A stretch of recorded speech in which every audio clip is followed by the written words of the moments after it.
Hello viewers, প্রথম লাইভে গিয়ে কেটে দিলাম, একটু সাউন্ডটা টেস্ট করলাম। ওই যথারীতির মতো আমি একটু রেগুলার একটু টেবিলে বসি, আমার একটা পেশনের জায়গা। তো সেখান থেকে ভাবলাম যে আজকে কিছু একটা বলি, কিন্তু মনে হচ্ছে না, একটু লাইভে আসি। বেশ কিছুদিন লাইভে আসি না। আমাকে যারা ভালোবাসেন তাদের জন্য একটু লাইভে আসি। আমি কাউকে দেখতে পাচ্ছি না, কথাগুলো তো শোনার কথা, কারণ তার আগে আমি 1 মিনিটের একটা লাইভ করে আমি কথাগুলো কেটে দিয়েছি এবং আমি এখানে অ্যাড করে নিই।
অনেককে ইনভাইট করলাম, অনেকে আবার বলেন আমাকে আমি ইনভাইট করি না, কিন্তু আমার এখানে এখন ইনভাইট অপশন আসছে। তারপরে যদি আপনারা এড হতে না পারেন, এটা আপনাদের সমস্যা, আমার মোবাইল কিন্তু এটা বলেছে।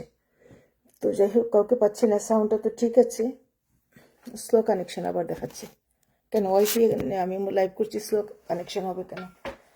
তো যে কথাটা বলতে চাচ্ছিলাম যে বাংলাদেশের প্রেক্ষাপটে ওই যে মানুষের আছে না, সুখে থাকতে ভূতে খিলায়, সেরকম একটা ব্যাপার স্যাপার চলছে।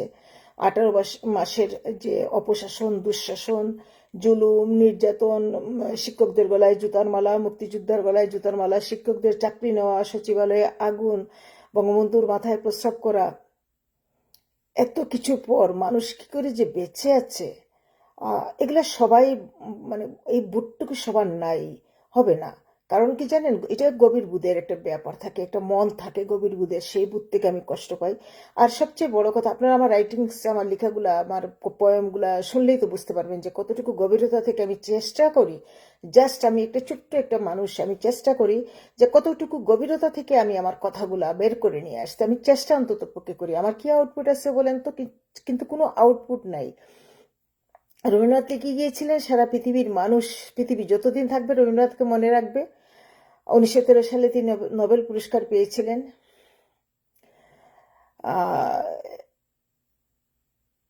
পৃথিবী যতদিন থাকবে নজরুলকে মনে রাখবে, কিন্তু আমি জানি না কতদিন মনে রাখবে। এই জেনারেশনগুলো তো চলে যাবে পৃথিবী থেকে। এখন যে জেনারেশন আসছে, এদের পড়াশোনাতেও মন নাই, বইয়েও মন নাই, জানাতেও মন নাই। বিদেশে বেড়ে ওঠা বাঙালি বাচ্চাগুলো, তারা বাংলা বলতে পছন্দ করে না, তারা শাই ফিল করে, তারা মানে ওইরকম একটা ব্যাপার স্যাপার চলতেছে। তো আমি জানি না এদেরকে কতদিন টিকায় রাখতে পারবে। আমরা চলে গেলে যারা আমরা একটু বলি, বা আমি কতদিন বাঁচবো আমি জানি না। তারপর আমাদের চেষ্টা করে যেতে হয়, গভীর বুদের জায়গা থেকে লিখতে হয়, কথা বলতে হয়। একটা জিনিস ভেবেছেন কখনো যে যে বঙ্গবন্ধু পরে খন্দকার, মুশতাকের পরে জিয়াউর রহমান, বা কেউ যদি আসেন সাময়িক, সেটা আমার মেমোরিতে নাই। জিয়াউর রহমানের পরে এরশাদের পরে আবার খালেদা জিয়ার পরে আবার জননেত্রী শেখ হাসিনা, এরকম চলছে চলছে তো চলছে, চলবে চলবে, এই চলবে, চলতেই থাকবে।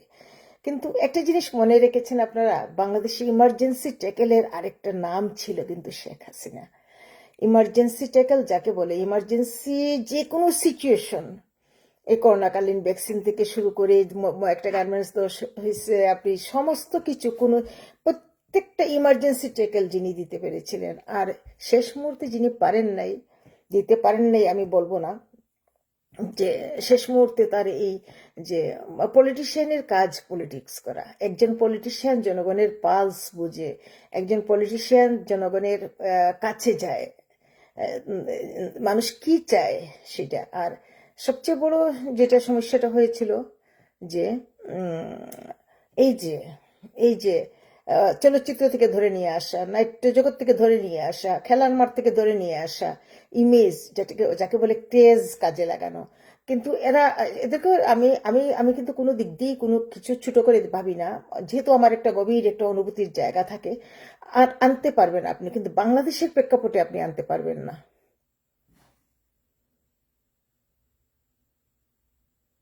মৃন্ময় সমদ্দার ওয়াচিং, মোবাইলটা একটু দূরে। Mrinmoy Samaddar is watching, thank you ভাই, সাউন্ড তো শুনতে পাচ্ছেন। কিন্তু আপনি বাংলাদেশের প্রেক্ষাপটে কিন্তু আপনি পারবেন না। এটা এইটা শুরু হয়েছে এখান থেকে, আমাদের পার্শ্ববর্তী দেশে ওইগুলা চলে সংসদে। এই যে তারা কিন্তু এক ধরনের ডেডিকেশন নিয়ে যায়, তারা কিন্তু অভিনয় থেকে বের হয়ে তারা ওখানেই কাজ করে সম্পূর্ণ। আর আমাদের দেশে যে সরকার, যে মাননীয় প্রধানমন্ত্রী শেখ হাসিনা এটা কিভাবে করলেন, আমাদের দেশে তারা অভিনয় থেকে বের হয় না, তারা অভিনয় করবে, নাটকও করবে, মাঠঘাটেও কাজ করবে না, তারা আবার এমপি হতে চায়, এবং এরকম এমপিও বলেছিলেন শেখ হাসিনা সংসদটা। তো এগুলো তো আমাদের সব দেখা রে ভাই, কোনোদিন রাজনীতি নিয়ে কথা বলার ইচ্ছে করে না। আপনি আমার মুখে কোনোদিন শুনেছেন আপনারা যে আমি জননেত্রী শেখ হাসিনাকে নিয়ে একটা কটূক্তি করেছি, দেশনেত্রী খালেদা জিয়াকে নিয়ে একটি কটূক্তি করেছি? আমার খালেদা জিয়ার অনেক কিছু আমার ভালো লাগতো, তার বলা ভালো লাগতো, তার গুছানো কথাবার্তা ভালো লাগতো, তার চলাফেরা গেট আপ লুক ভালো লাগতো, শেখ হাসিনার দূরদর্শী চিন্তা ভালো লাগতো, শেখ হাসিনার ডিপ্লোম্যাটিক কৌশল ভালো লাগতো, শেখ হাসিনা একজন বিশ্ব নেতা সেটা ভালো লাগতো। খালেদা জিয়া চাইলে এটা পারতেন, কিন্তু তিনি সেই জায়গা ক্রস করতে পারেন নাই। তিনি অনেক ভালো কাজ করেছেন, কিন্তু শেখ হাসিনার যে দুর্দান্ত অভিযান যাকে বলে, একদম কার্ল ফেনোমেনন যাকে বলে, সেটা কিন্তু সেই জায়গায় কিন্তু খালেদা জিয়া চিন্তাও করতে পারেন নাই। তো এখানে অনেকটা চিন্তা কিভাবে করবেন? ব্লাড বলে একটা কথা, ব্লাড কিন্তু কথা বলে। তো আমি যে কথাটা, জাস্ট 1 সেকেন্ড, আমি একটু হালকা করে ফ্যানটা চালাই দিই, আসে গরম লাগছে।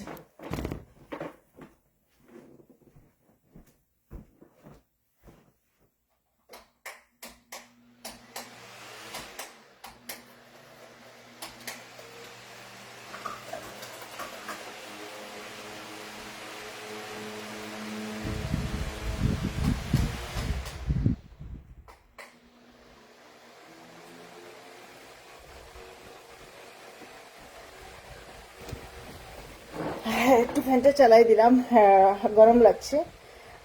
আমি এসিটি চালাইলাম না, তাও ফ্যানের শব্দ হচ্ছে, এই জন্য আমি এগুলো চালাইতে চাই না। তো যাকে বলে যে দূরদর্শী ডিপ্লোম্যাটিক চিন্তা, এটা কিন্তু রক্ত বলে কথা, এবং একজন বর্ন এন্ড জন্ম থেকে বেড়ে উঠে একজন পলিটিশিয়ানের দ্বারাই এই সমস্ত কর্মকাণ্ড এগুলো সম্ভব। দেখেন আপনি মেট্রো রেল, পদ্মা সেতু, কর্ণফুলী টানেল, আপনি দেখেন যে এই যে বয়স্ক ভাতা, বিধবা ভাতা, প্রসূতি মায়ের ভাতা, তারপরে আপনারা দেখেন এই যে কি বলি, পায়রা প্রকল্প, রূপগঞ্জ প্রকল্প থেকে বাকি নাই বাই, মানে কোন দিকে তাকালে আপনি শেখ হাসিনাকে পাবেন না।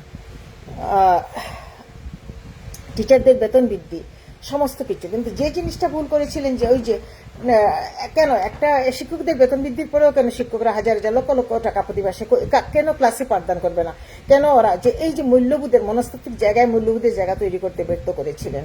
তো আমি এখন যে এই যে দেখছি, এই যে হামে যে 2026 সালের এপ্রিল মাসের মাঝামাঝি সময় পর্যন্ত, 15 মার্চ থেকে 2026 থেকে 18 এপ্রিল 2026 পর্যন্ত হামে যে উপসর্গে যে বাচ্চাগুলো মারা যাচ্ছে, 178 জন বা 100 এরকম হয়ে যাচ্ছে, 60-এর উপরে হয়ে গেছে, 70-80 এবং মারা যাচ্ছে। এবং বেসরকারি চিকিৎসকদের সংগঠন doctors platform for people's health এর মধ্যে এই সংখ্যা 206 ছাড়িয়েছে।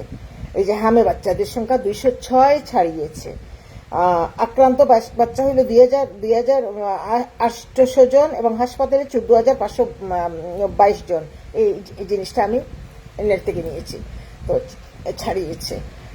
তেলের সংকট, 35টা তেলের ডিজেলের পাম্প বন্ধ, বিভিন্ন উপায়ে তেল বিক্রি হচ্ছে, যা দেখলাম আমি দেখে শুনে। এবং আপনারা জানেন না, বাংলাদেশে আপনারা কষ্ট পাচ্ছেন না, কিন্তু আমরা গভীরভাবে উপলব্ধি করতে পারি একটা মানুষের মন দূর থেকে।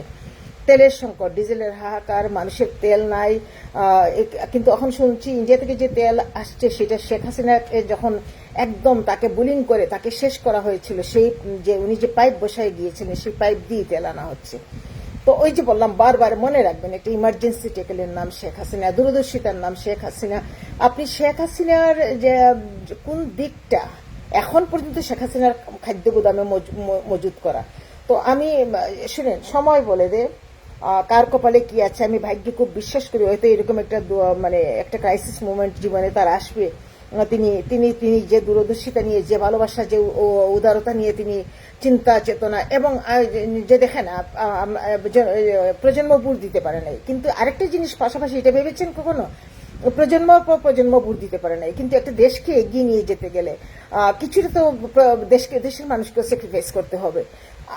শেখ হাসিনা যে প্রকল্পগুলো হাতে নিয়েছিলেন সেগুলো বাস্তবায়নের জন্য শেখ হাসিনারই ডিউরেশনের দরকার ছিল তার শাসনামলের। সেটাও কি কম ভাবার বিষয়? সেটা কম ভাবার বিষয় না।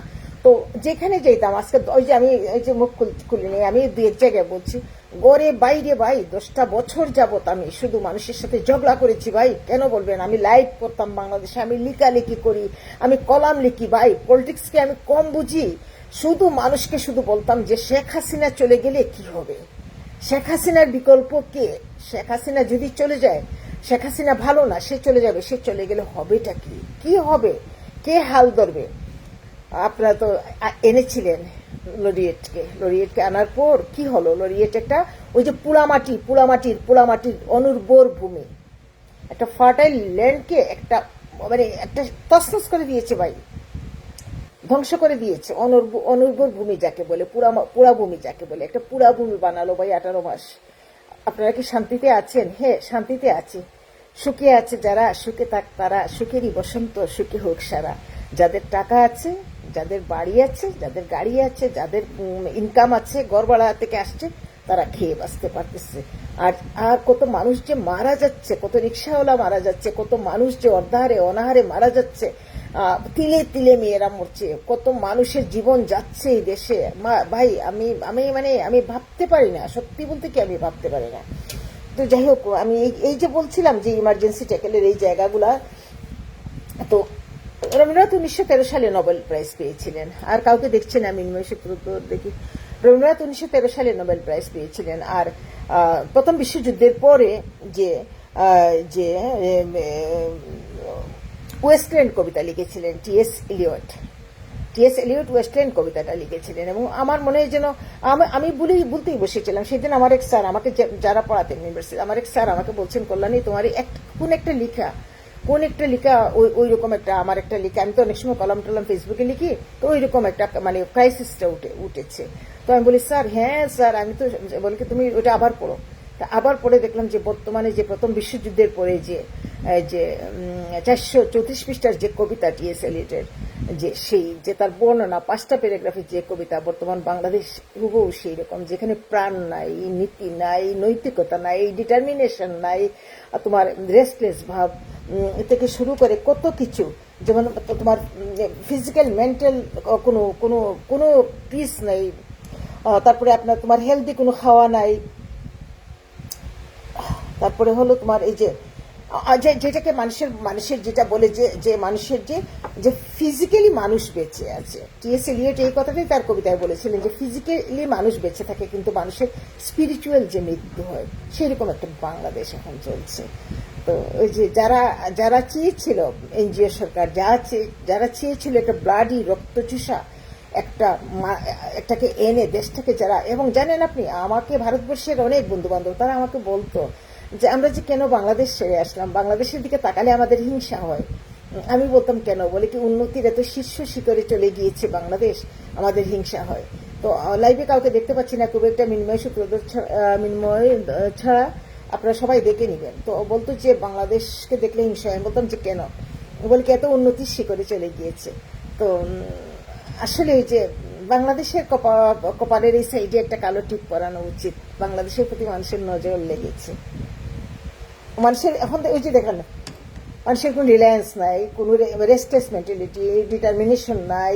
ইন্ডাস্ট্রিয়াল একটা রেভলিউশন হয়ে গেল, সবগুলা শিল্প কারখানা, শ্রমিক কারখানা সব বন্ধ হয়ে গেল, এবং লাইফ হইল যে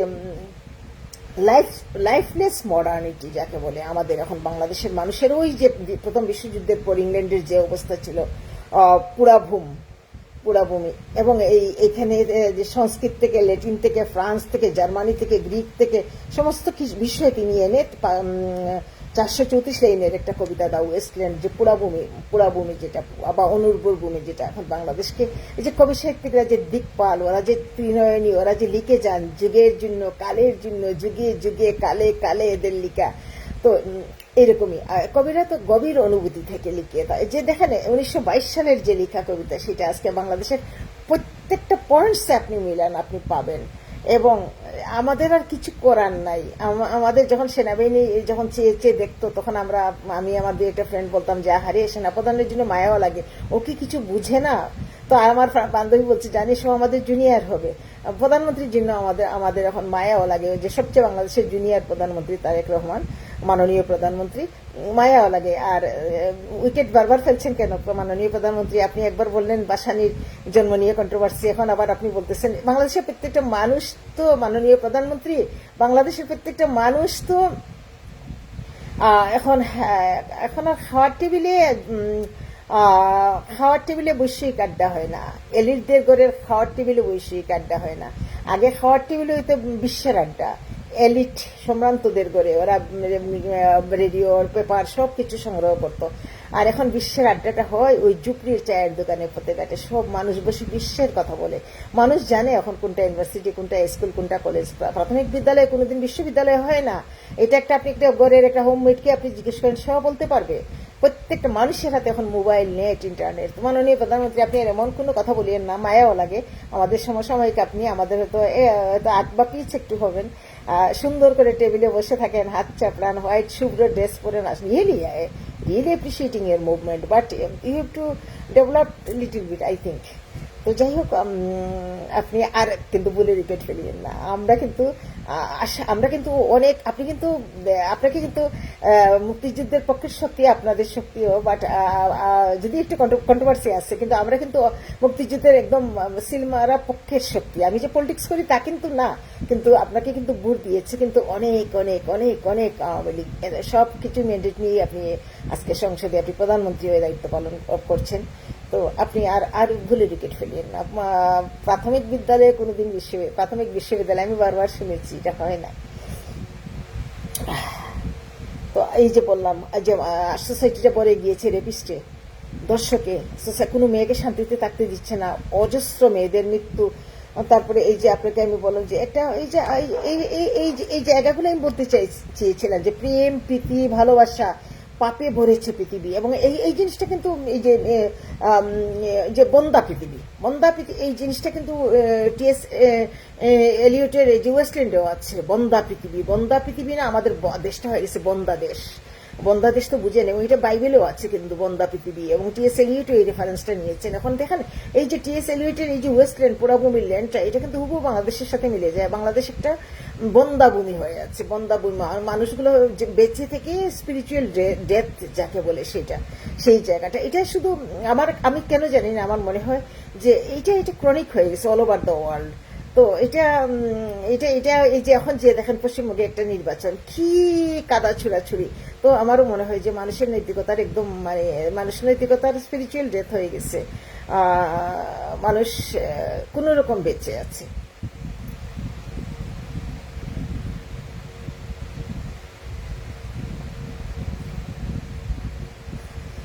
আর কে আসছে দেখি। টিএস এলিয়ট ছিলেন আমেরিকার কবি।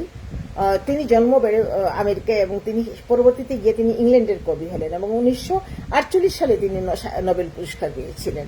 আর রবীন্দ্রনাথ পেয়েছিলেন 1913 সালে নোবেল পুরস্কার। অনাবাদী জমি বা পুরাভূমি, আর তিনি সব এই যে এত বড় একটা বিশাল কবিতা লিখে গিয়েছিলেন বিশ্ববাসীর জন্য, বিশ্বের প্রত্যেকটা দেশের জন্য। মানুষ যে নৈতিকভাবে মানুষের স্খলন হইলে যে একটা দেশ ডেস্ট্রয় হয়ে যায়, সেটা লিখে গিয়েছিলেন। যে সেখানে তিনি জার্মান, ল্যাটিন, ফ্রান্স তথ্য সংগ্রহ করেছিলেন। জীবন্ত থেকে মৃত পৃথিবীতে প্রেম, ভালোবাসায় তিনি ফিজিক্যাল, তিনি টিএস এলিয়ট এমনও বলেছিলেন যে এইরকম একটা সিচুয়েশন যখন একটা দেশে তৈরি হয়, তখন মানুষের দেখেন একটা বাচ্চা উৎপাদনের সুখ পায় না, একটা সন্তান উৎপাদনের সুখ পায় না, স্বামী তার স্ত্রীর সাথে একটা ফিজিক্যাল রিলেশনের সুখ পায় না। কারণ মনে অস্থিরতা থাকলে কোনো কিছুই আমরা আমরা কোনো কিছুতেই আমরা মাইন্ডের কনসেন্ট্রেশন আমরা দিতে পারি না সেই জিনিসটাই, যে একটা একটা পৃথিবীর সারা জাগানো, পৃথিবী বিখ্যাত, পৃথিবীর প্রত্যেকটা দেশে এই কবিতাকে ক্রস করতে পারছে আমার মনে হয় না। নাই, আমি আসলে ভুলেই গিয়েছিলাম। আমার স্যার মেমোরিতে আমাকে এনে দেওয়া, আমি আবার এটা পড়লাম, পড়ে দেখলাম যে আমাকে স্যার বললো যে তুমি যে কলামগুলো লিখে করলানি, তুমি দেখবা, তুমি পড়িও এই জিনিসটা। আমি বলি স্যার আমাদের তো পাইতে ছিল, আমি আবার পড়বো। দেখলাম যে পড়ে পুরা টু দ্য পয়েন্ট সমস্ত বাংলাদেশের প্রত্যেকটা শ্বাসে নিঃশ্বাসে এই কবিতাটা মিশে আছে। কবিরা এখানে কালীন হন, কালীন হন না মহাকালীন হন, এরা এরা এরা এরা এরা এরাই হন ইমর্টাল সোল হয়, মডেল হয় না। এরা এরা এরা মহাজাগতিক আত্মা হয়। এরা এদের আত্মা থেকে ছাপিয়ে এরা পরমাত্মায় গিয়ে পৌঁছায়। তো সেই জন্য কলম যোদ্ধা, সত্যিকারের কলম যোদ্ধা যে মানে কত যে সম্মানের জায়গায়, এই জন্যই বোধ হয় বলা হয়েছে যে মসির কালী, মসির কালীর রক্ত, কালীর কলমের কালী শহীদের রক্তের চেয়ে পবিত্র। তো আমি যে কথাটা বলেছিলাম যে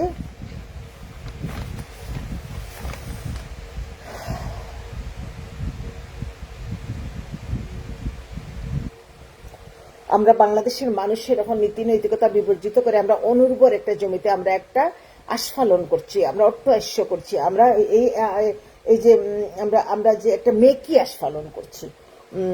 তারপরে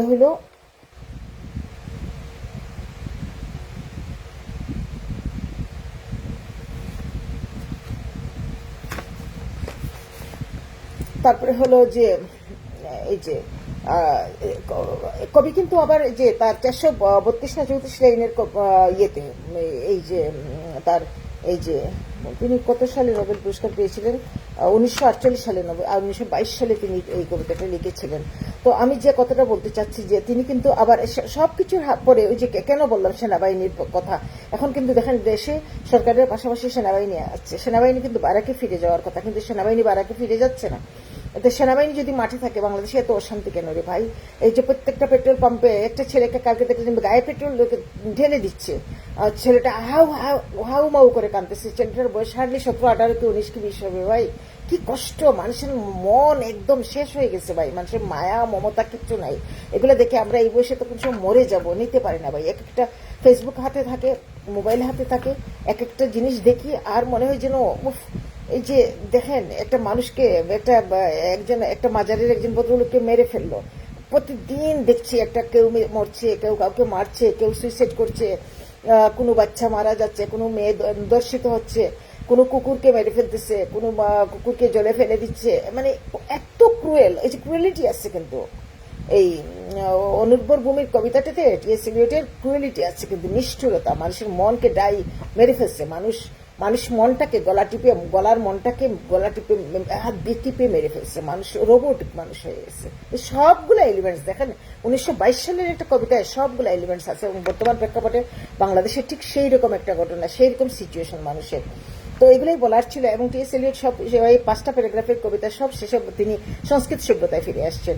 এমন একটা সৃষ্টি তিনি রেখে গিয়েছেন সারা বিশ্ববাসীর জন্য, যে যেখানে সমস্ত ধর্ম বা আপনার খ্রিস্টানিজম, গ্রিক, ফ্রান্স, রোমান সমস্ত কিছু এসেছে, ল্যাটিন সমস্ত কিছু এসেছে। এবং তিনি শেষে আসছেন ভারতীয় উপমহাদেশে। ভারতীয় উপমহাদেশে এসে তিনি ওখানে বেদ থেকে তিনি নিয়েছেন লাস্টে ওম শান্তি, ওম শান্তি, ওম শান্তি। যেই শান্তি আমরা আর ওই যে আমাদের যখন যদি আমাদের একটা সংসদীয় গণতন্ত্রে মানুষের ম্যান্ডেট নিয়ে একটা সরকার আছে, আমাদের বাংলাদেশে সংসদ চলছে, আমাদের পুলিশ প্রশাসন আছে, আমাদের আর্মি আছে, আমাদের মানুষের মনে শান্তি নেই, মানুষ স্পিরিচুয়ালি মৃত, অর্ধমৃত হয়ে মানুষ বেঁচে আছে। হ্যাঁ, আপনারা বলবেন আপনারা ভালো আছেন, কে বলবেন ভাই? যাদের হাতে অন্ততপক্ষে টাকাটা আছে তারাই বলবেন, আর কে একটা মানুষও বলবে না ভালো আছেন। আর যাদের মন, অনুভূতি, আবেগ, ভালোবাসা লেশ নাই তারাই বলবে ভালো আছে। আর নাই যাদের টাকা আছে, যাদের মন আছে, যাদের মনে প্রেম আছে, তারা কেউ বলবে না যে আমরা ভালো আছি। বর্তমানে সে কি করে গেল 18টা মাসে, সে দেশটাকে কি করে গেল? মানুষে মানে চাতক পাখির মতো আকাশের দিকে তাকিয়েছিল যে সংসদ হবে, সংসদীয় সরকার আসবে, তারেক রহমান আসলেন, মাননীয় প্রধানমন্ত্রী আসলেন, খুব ভালো লেগেছে, সব একটা আশা। যেদিন না উনি শপথ নিলেন, আমি বলেছি আমাদের বুক থেকে যেন একটা জগদ্দল পাথর নেমেছে, বুকের উপরে যে একটা পাথর চেপেছিল এই তারেক রহমান মানে ইয়ের পরে, শপথ নেওয়ার পরে মনে হয় সেজন্য একটা পাথর নেমেছে। আবার স্পিকারের কথাগুলো খুব ভালো লাগে মাঝে মাঝে, আবার মাঝে মাঝে উল্টো ফুল্টো, এগুলো কি এআইটিআই দিয়ে করে নাকি? তারপরে আবার আপনার সালাউদ্দিন আমাদের স্বরাষ্ট্রমন্ত্রীকে নিয়ে যতই ট্রল করেন না কেন আমার কিন্তু ভালোই লাগে, কিন্তু কাজ করে দেখাতে হবে। তাহলে একটা দেখলাম যে বঙ্গবন্ধুর স্ট্যাচুগুলাকে আবার তারেক রহমান আবার দায়িত্ব নিয়েছেন, যে এটা খুব ভালো লাগছে। যদি সত্যি তিনি এরকম একটা প্রকল্প হাতে নেন, আমি আমার স্যালিউট, আমার অন্তর থেকে বিনম্র শ্রদ্ধা। আর ভাই, মেজর জেনারেল জিয়াউর রহমান তো নিজেই বলে গিয়েছেন আমি স্বাধীনতার ঘোষক নই, Bangabandhu on behalf of Bangabandhu Sheikh Mujibur Rahman. তো এই সমস্ত কন্ট্রোভার্সি আপনারা স্টপ করেন ভাই। এগুলো করলে কি হবে জানেন? এগুলো কোনো সলিউশন নাই, আর শুধু সমাজ শান্ত হতে থাকবে।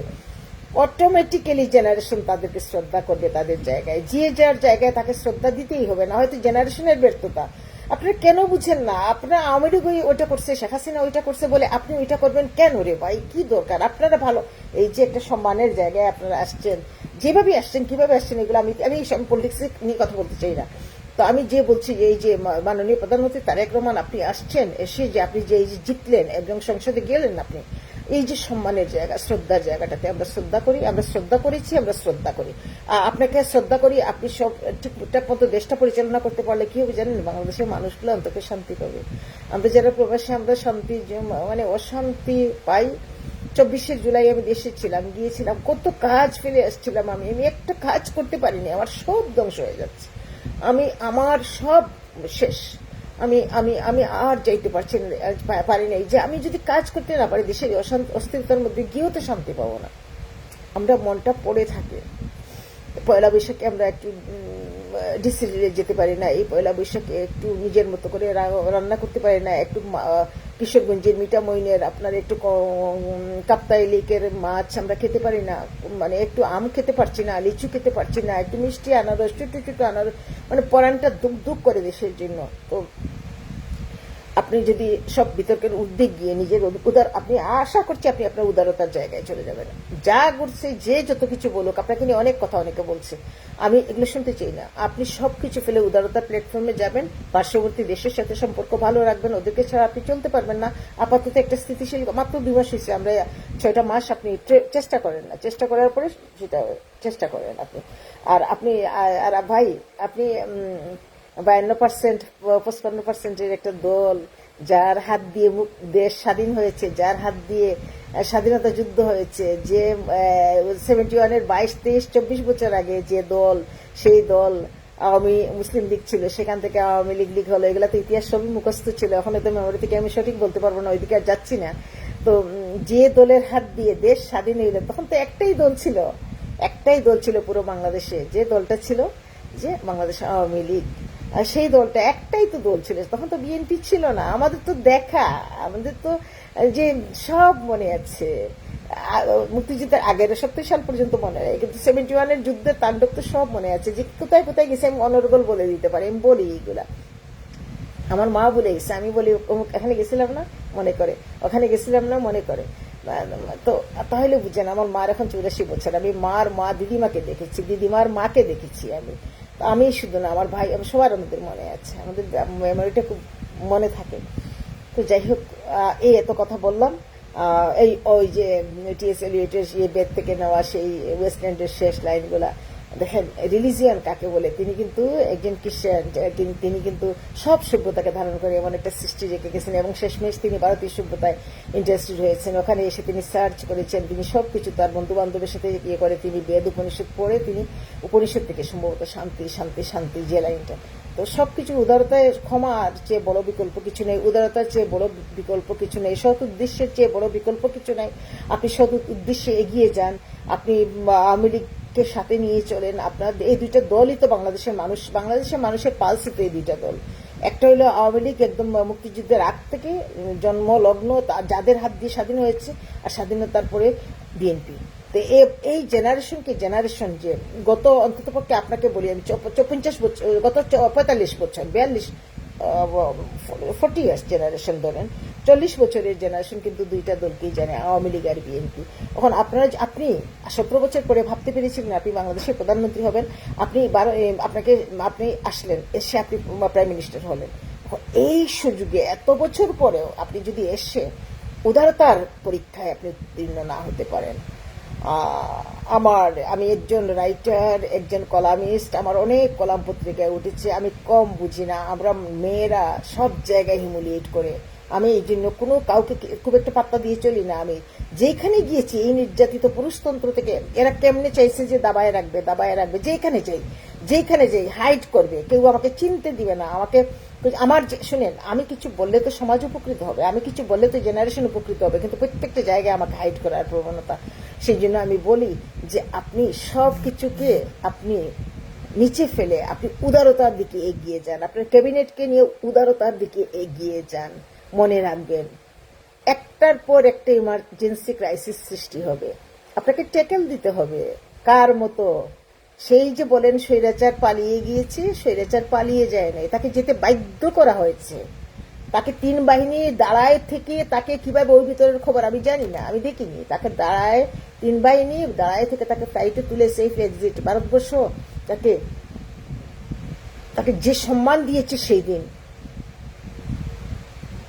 জয়শঙ্কর, অজিত ডোভাল, মাননীয় প্রধানমন্ত্রী মোদী যে সম্মানটা সেদিন শেখ হাসিনাকে জানিয়েছেন, আমি তো বলি জননেত্রী শেখ হাসিনা কেন এত টেনশন করে? আপনি রেস্ট নেন, আপনি বিশ্রাম করেন, আপনার বিশ্রামের দরকার।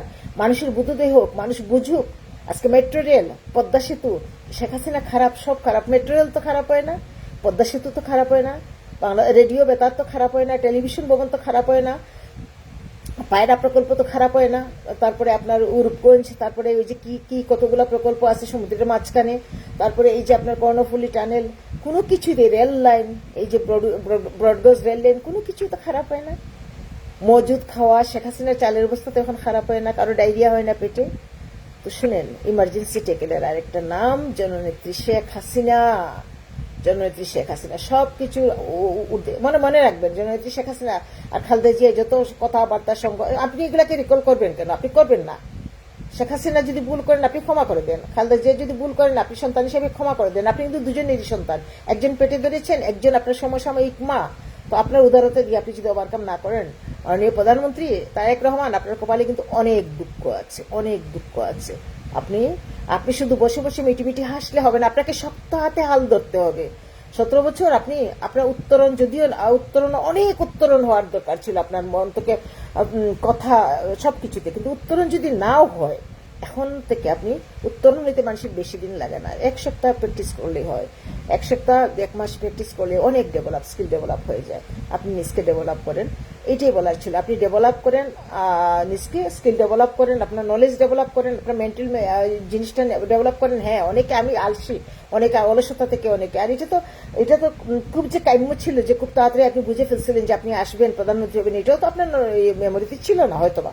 তো যাই হোক, আপনি এখন আপনার একজন শিক্ষিত ওয়াইফ আছে, আপনি নিজের স্কিল ডেভেলপ করেন, নিজকে মেন্টাল অনেক কিছু ডেভেলপ করেন। আপনি এগুলাকে আপনি ইয়ে দেন, আপনি এগুলার ইয়ে দেন, আপনি জনসমক্ষে আপনি নিজে এগুলার ইয়ে করেন। আপনি যে কথাগুলো আপনার বলার দরকার সেই কথাগুলো আপনি বলবেন। আপনি করে আপনি একটু প্র্যাকটিস করেন। আমি কি বলবো আপনাকে আমি এই জন্যই বলছি যে আমি কিন্তু 20 বছরের কোনো মেয়ে না, 18 বছরের কোনো মেয়ে না, আমি জ্ঞান দেওয়ার কেউ না, কিন্তু আমি বলছি যেটা করলে হবে আপনি ক্ষমার দৃষ্টিতে দেখেন। এখন আপনি কাদা চোরাচুরি করবেন না। আওয়ামী লীগকে আপনি নিবন্ধন, আপনি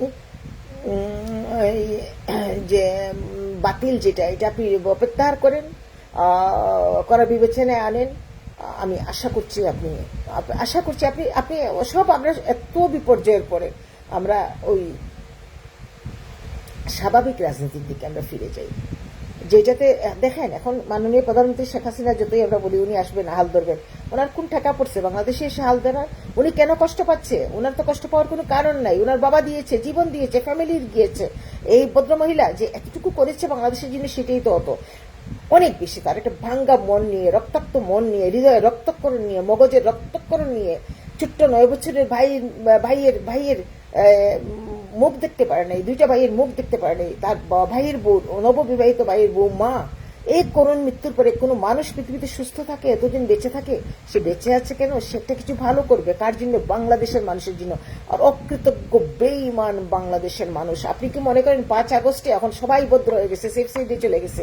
5 আগস্টের সময় আমি বাংলাদেশে ছিলাম, জুলাইয়ের 1 তারিখ আমি গেছি, আমি একটা কাজ করতে পারিনি। আমি তো জানতাম না এরকম জুলাই আমি পাবো।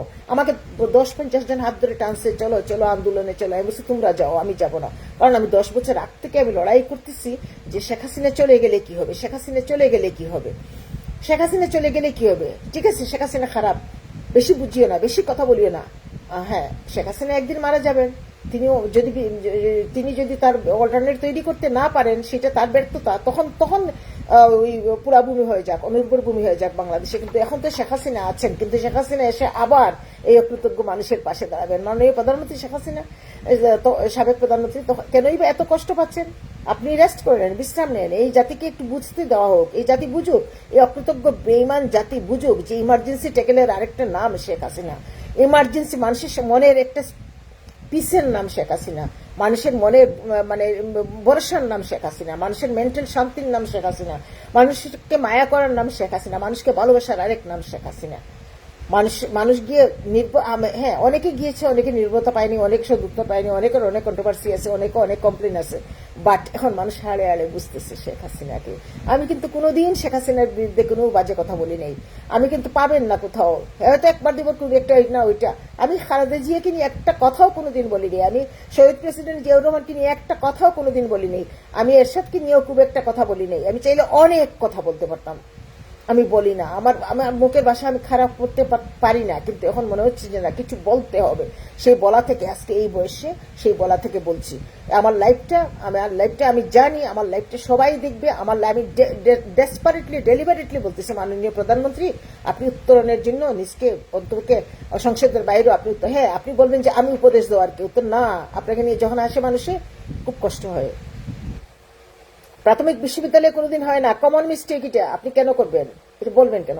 আপনার যদি ওই যে ফ্রেন্ডস এটা থাকতো, আপনার যদি প্র্যাকটিস থাকতো, আপনি এটা বলতেন না, প্রাথমিক বিশ্ববিদ্যালয়ে বলতেন না। আপনি স্ক্রিপ্ট পড়বেন, আপনার জ্ঞানের ভাস্টনেস যখন প্র্যাকটিস করবেন, আপনি নিজেই জাজমেন্টাল হবেন। আপনি নিজেই জানবেন যে মৌলানা ভাসানী কবে জন্ম হয়েছিল, কবে তিনি মারা গিয়েছেন। তার সংগ্রাম আজীবন, তার সংগ্রাম। আমার এগুলো মুখস্থ ছিল, এখন আমি ভুলে গিয়েছি। কিন্তু আপনাকে স্ক্রিপ্টটা ধরাই দিয়েছে আর আপনি গিয়ে পড়া শুরু করেছেন। কিন্তু যে ধরাই দিচ্ছে সেও তো জানে না কিছু। সে দেখেন, তার জন্য আপনি আজকে ট্রোলের শিকার হচ্ছেন। এই প্রজন্মের কাছে এই আপনার এই স্পিচগুলো কিন্তু যুগ যুগ কাল থেকে যাবে। এবং আপনি এই যে আপনাকে স্ক্রিপ্ট লিখে দিচ্ছে, তার জন্য এই আবালদের জন্য, এই ইমেচিওর ব্রেইনের জন্য একজন রাষ্ট্রের প্রধানমন্ত্রী যখন প্রলয়ের শিকার হয়, আমরা যারা শিক্ষিত, আমরা যারা জ্ঞানের চর্চা করি, আমরা যারা গভীর একটা মন থেকে আমরা লিখি, আমরা যারা গভীর বোধ সম্পন্ন মানুষ, আমাদের না এটা কি সাজিব আজিজ জয় নাকি তারেক রহমান, সেটা আমাদের মাথায় থাকে না। আমাদের মাথায় থাকে একজন প্রধানমন্ত্রীকে ট্রল করছে, এইরকম একজন প্রধানমন্ত্রী একটা আদর্শ রেখে যাবেন এই জেনারেশনের কাছে। আমি কষ্ট পাই জেনারেশনের জন্য, আমি কষ্ট পাই একজন প্রধানমন্ত্রীকে ট্রল করছে সেই জন্য। আমি সেখানে কে সাজিব আজিজ জয়া বসছেন প্রধানমন্ত্রী আসনে, না তারেক জিয়া বসছেন, বাংলাদেশের দুই প্রিন্সের দুই রাজপুত্র, সেটা মাথায় থাকে না। তো আপনি আসলে আশা করছি উত্তরণ করবেন। আর সবসময় মনে রাখবেন, সব দ্বন্দ্ব ভুলে গিয়ে, যে গত 17 বছর স্বৈরাচার যাকে বলেন, জননেত্রী শেখ হাসিনা যাকে স্বৈরাচার বলেন, যার পিছনে এতগুলো তকমা দিয়েছেন, তার হিসাবের লিস্ট 200 ছড়াই যাবে। যেদিকে তাকাবেন বাংলাদেশে সেদিকে শেখ হাসিনা। মনে রাখবেন, তার আশীর্বাদ আপনার মাথায় আছে না। আপনি কোনো না কোনো একটা শুনলেন। আপনারা কেন এই যে ঐশ্বরিক শক্তিগুলাকে আপনারা বিশ্বাস করেন না? পৃথিবী চলে কিন্তু ঐশ্বরিক এটা কিন্তু একটা আবর্তিত হচ্ছে পৃথিবী, প্রত্যেকটা একটা ঐশ্বরিক শক্তিতে চলে। দেখবেন প্রকৃতি কিন্তু মানুষের উপর রিভেঞ্জ দেয়, এবং মানুষই কিন্তু এই একটা অপরাধ করার পরে, মানুষই কিন্তু মানুষকে নির্যাতন করার পরে, আমি অনেককে দেখেছি যে তার ওয়াইফকে খুব নির্যাতন করে, এতটা নির্যাতন যে মানে তার ওয়াইফের স্ট্যাটাস, শিক্ষা কিচ্ছু বুঝে না, কিন্তু সেই প্রকৃতির সে থাকে না বেঁচে। তাই একটা রোড অ্যাক্সিডেন্টে হয়তো মারা যাচ্ছে, ক্যান্সারে হয়তো কেউ মারা যাচ্ছে। দেখবেন প্রকৃতি রিভেঞ্জ নেয়। তো আমি এই জন্য কথাগুলো বলছি যে আপনি উদার থেকে উদার, এবং শেখ হাসিনাকে তার ইমার্জেন্সি টেকেলের দিকগুলো অনুসরণ করেন। তিনি আপনাকে আশীর্বাদ করছেন, দোয়া করছেন। আপনি আপনি খুব নমনীয় হন আওয়ামী লীগের উপরে, আপনি শক্ত হাতে ধরেন, আপনি এবং স্বরাষ্ট্রমন্ত্রী দুজনকেই বলছি আপনারা শক্ত হাতে ধরেন হাল। আর সবাই ভালো থাকুন, সুস্থ থাকুন, কারণ আপনি এসে একটা ইমার্জেন্সি টেকেল দিয়েছিলেন, তখন মনে হয়েছিল সেদিন আমাদের বুক থেকে একটা জগদ্দল পাথর নেমে গিয়েছিল। আপনি এসেছিলেন যে আপনার আশাটা খুব স্মুথ ছিল না, কিন্তু আপনি চলে এসেছিলেন, তো আপনি ওই জায়গাটা আপনি ইয়ে করবেন না। এরপরে তো জনগণ আছে, জনগণ ভোট দিবে। আপনি যদি 5 ইয়ার্স আপনি কন্টিনিউ করেন, অবশ্যই করবেন, আমরা তো সেটাই চাই। করার পরে আবার আওয়ামী লীগ সিদ্ধ, আপনি আবার নির্বাচন হবে, ফেয়ার নির্বাচন হবে। এটা মানে আপনারা উদারতা এবং আপনার ফেয়ার এবং আপনাদের যে মানে ভাস্টনেস যেটা, সেদিকে চলে যান। উদারতা এবং আপনার যে সততা, সেই জায়গাটা আপনারা ঠিক রাখেন না। ভালো থাকেন, সুস্থ থাকেন। অনেক কথা বললাম, এই কথাগুলো আমার বলা ছিল আজকে। আর আরেকটা জিনিস আমি বলি, জি, মনে থাকে না,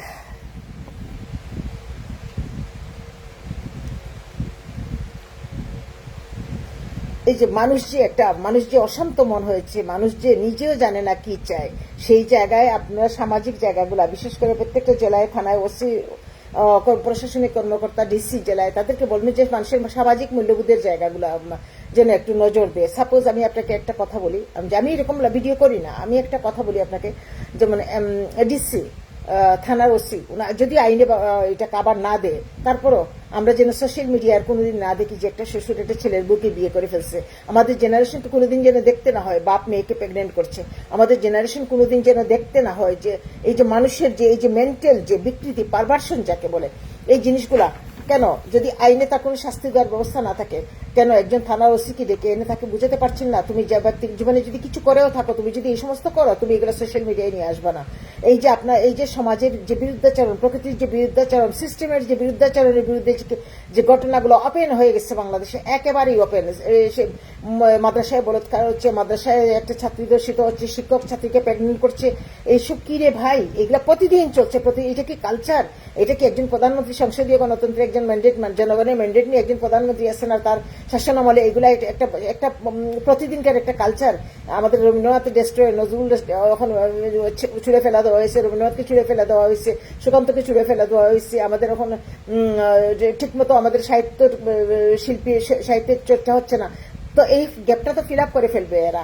এখন সব দিক দিয়ে আপনি শুনেন, আপনি সংসদে বসবেন, কথা বলবেন, আপনি লফুলি, এবং আপনি যে সিস্টেমেটিক্যালি সংসদ চালাবেন, তার বাইরে নৈতিকতা, মরালিটির জায়গা থেকেও কিন্তু মাননীয় প্রধানমন্ত্রী আপনাকে শক্ত হাতে হাল ধরতে হবে। একজন বিচারক যখন একটা পরের দিন একটা ফাইনাল যে ক্যাপিটাল কোনো পানিশমেন্ট থাকে, একজন বিচারক কিন্তু আমরা ছোট্টবেলায় শুনছি কিন্তু সারা রাত ঘুমাতেন না, জেগে থাকতেন, বিবেক তাড়িত করতো। এইভাবে তার অন্তর্নিহিত প্রশ্ন থেকে কত কত ক্যাপিটাল পানিশমেন্ট, কত খুনের আসামির কত সে মুক্ত হয়ে গেছে, তারপরে তার যাবজ্জীবন চলে আসছে। তিনি চিন্তা করেছেন যে এটা কি করে হয়। একজন বিচারক তখন কিন্তু একজন আইনের বাইরে গিয়েও মানুষের কিন্তু অনুভূতি, বিবেক কাজ করে।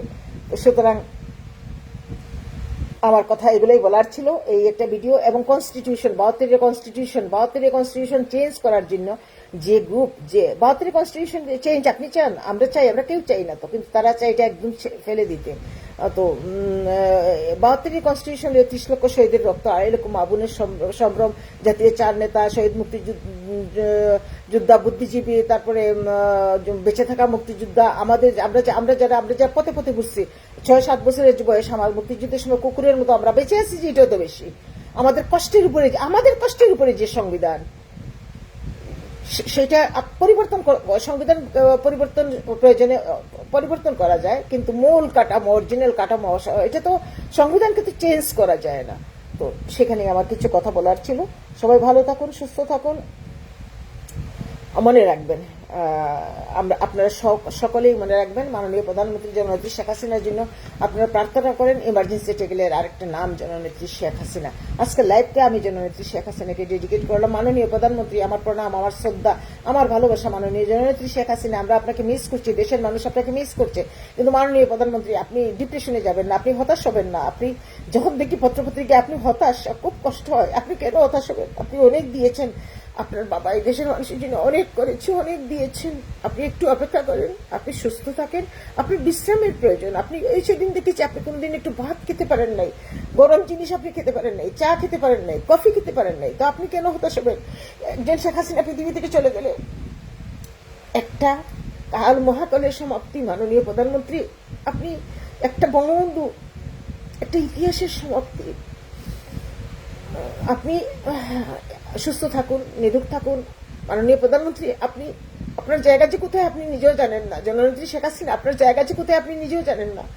আপনি জানেন না, আপনি একটা ঘরে আছেন, খাওয়া দাওয়া করছেন, কাপড় পরছেন, হতাশাগ্রস্ত। এখন আপনি কি করে গেছেন, আপনি কি করছেন, আপনি কোথায় আপনার স্থান? এই এশিয়া শুধু নয়, এশিয়া ছাড়িয়ে 72 বিশ্বে, পুরো বিশ্বে আপনি কোথায় স্থান আপনার? এটা আমি কল্যাণী দেব চৌধুরী বুঝতে পারি। এটা সবাই পারবে না।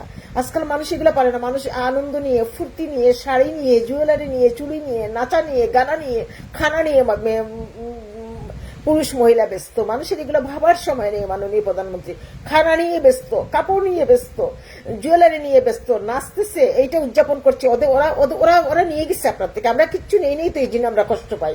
এই হিপোক্রিটরা নিয়ে গেছে, এই হিপোক্রিটরা, এই অসিব্যরা, এই বুকবাদীরা আপনার থেকে নিয়ে গেছে। আপনি বুঝতে পারেন নাই, আপনাকে ঘুমের মধ্যে বিয়ে দিয়ে দিয়েছে এরা। আপনি কিচ্ছু বুঝতে পারেন নাই। আপনি বুঝতে পারেন নাই আপনার আশেপাশে কে ছিল। আপনি বুঝতে পারেন নাই আপনাকে দেশের মানুষ কি। আপনি এদের পালস বুঝতে পারেন নাই। সবাই ভালো থাকুন, সুস্থ থাকুন। আপনি সুস্থ থাকুন মাননীয় প্রধানমন্ত্রী। আমি আপনাকে বলছি, আপনি সুস্থ থাকুন। আমি বিভিন্ন ভিডিও দেখছি, আপনি ইদানিং হতাশ হয়ে যাচ্ছেন। আপনি হতাশ হবেন না, আপনি হতাশ হবেন না। আপনার পরিবার যে কি বাংলাদেশের জন্য এসেছিল, কি আশীর্বাদ, এটা আপনি জানেন না। আপনি আপনি আমার একটা কবিতা আছে, আমি কবিতাটা এখনই পাঠ করছি। মুক্ত করো ধরা, না পাঠ করতে পারবো কিনা। সেখানে আমি বলেছি মাননীয় প্রধানমন্ত্রী, আমি বলেছি বঙ্গবন্ধুর কথা বলেছি। আমাকে বলেন যে মারা গিয়েছেন শওকত ওসমান, এই কবিতাটা পড়ে বলেছিলেন, জীবন আনন্দ এর সংসারে আজও আমি এই গানের রচয়িতা। তুমি এসব কি লিখো, কার জন্য লিখো? আমি বলেছিলাম কেন গীতি কবি। তিনি বলেছিলেন যে তুমি একটা লিখার মধ্যে এই সত্য যুগ, এই ত্রেতা যুগ, এই দ্রাপর যুগ ঘুরে তুমি হুমড়িকে এসে ধানমন্ডি 32 নম্বরে পড়ো। অনেক এই লেখাটা নিয়ে আমি বলেছি। আমি সেদিন আমার স্যারকে বলেছি যে স্যার, যুগে যুগে কালে কালে ভগবান শ্রীকৃষ্ণ এসেছিলেন ধর্ম সংস্থাপনার্থে সম্ভব আমি যুগে যুগে, যে দুষ্টের দমন শিষ্টের পালনের জন্য। আমি মনে করি বঙ্গবন্ধু কিন্তু আরেক অবতার।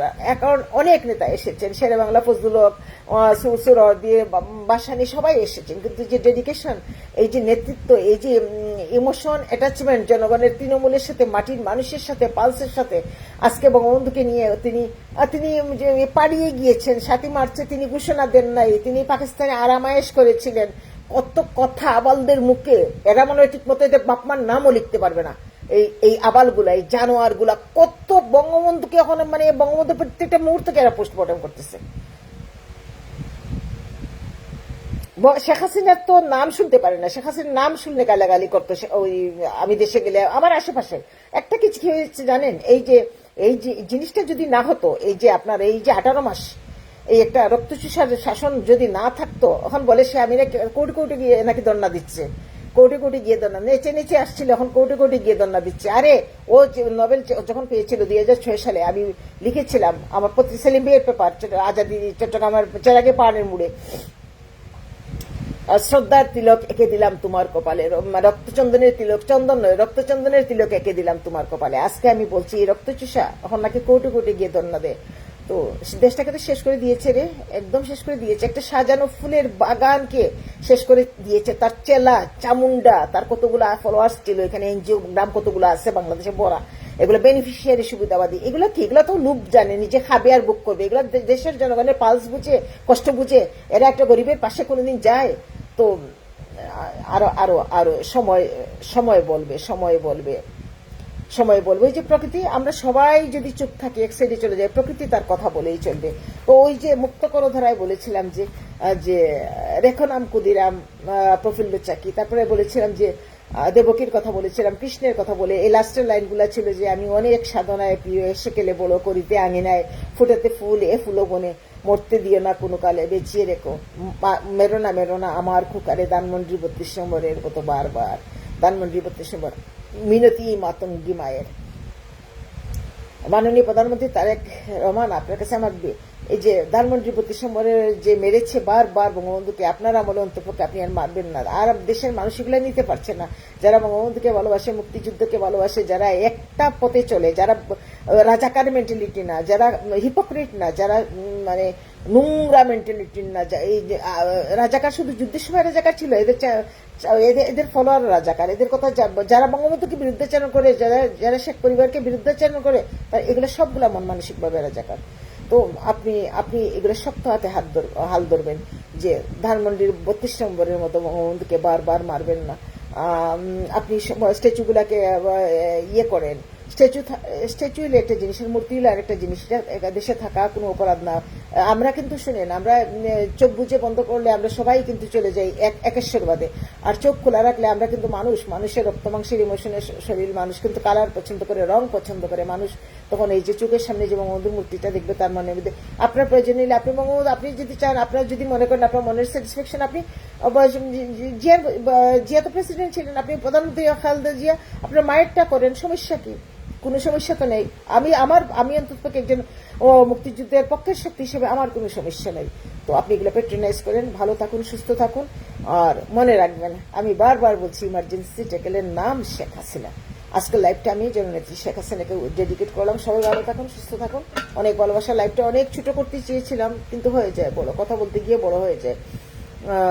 পলিটিক্স নিয়ে, ডাইরেক্ট পলিটিক্স নিয়ে আমি অনেক কথা বলতে পারি, কিন্তু আমি পলিটিক্স নিয়ে কথা বলতে চাই না, আমার ভালো লাগে না। আমি শুনেন, একটা পলিটিক্স নিয়ে হয়তো একটা টপিক্স নিয়ে আমি এখন কথা বললাম, রাতে এটা মিথ্যা প্রমাণিত হয়ে যাবে। পরের দিন একটা ঘটনা নিয়ে কথা বললাম, তার 2 দিন পরে এটা মিথ্যা প্রমাণ হয়ে যাবে। এই যে এত সব ঘটনা শুনতেছি, আমরা কোনো অথেন্টিক খবর পেয়েছি? আমরা হাতড়ায় যা করতেছে তার মধ্যে দিয়ে আমাদের চিন্তা শক্তিকে প্রভাবিত করে গিয়েছি। এটাই হলো পলিটিক্স থেকে আমি চলে আসছি। পলিটিক্যাল কলাম আমার অনেকগুলো আছে, বাংলাদেশে গেলে আপনাদেরকে দেখাবো না আমার পলিটিক্যাল কলামগুলা। সবাই ভালো থাকুন, সুস্থ থাকুন, আর হইলো যে কথাটা, যে মনে রাখবেন, ইমার্জেন্সি ট্যাকেলের নাম জননেত্রী শেখ হাসিনা। জননেত্রী শেখ হাসিনাকে আজকে আমি আমার লাইফটা উৎসর্গ করলাম। মাননীয় প্রধানমন্ত্রী, আপনি হতাশ হবেন না, আপনি সুস্থ থাকুন, আপনি দীর্ঘ জীবন লাভ করুন, আপনি রেস্ট করুন। সময় কথা বলবে, মনে রাখবেন, সময় কথা বলছে। মাননীয় প্রধানমন্ত্রী, সাবেক প্রধানমন্ত্রী জননেত্রী শেখ হাসিনার সময় কথা বলছে। বাংলাদেশের মানুষ বুঝুক, ওদের একটা শুনে প্রায়শ্চিতের দরকার আছে মাননীয় প্রধানমন্ত্রী। তবে একটা জিনিস আমি বলবো, আপনারা কোনো সরকার পারেন নাই মানুষ তৈরি করতে বাংলাদেশে। আপনারা অমানুষ তৈরি করেছেন, আপনারা শিক্ষিত বানিয়েছেন, এলিট বানিয়েছেন, আপনারা স্যুট প্যান্ট পরা, কিন্তু এগুলো ভিতরে মনন রাজাকার আপনারা বানিয়েছেন। সবাই ভালো থাকুন, সুস্থ থাকুন।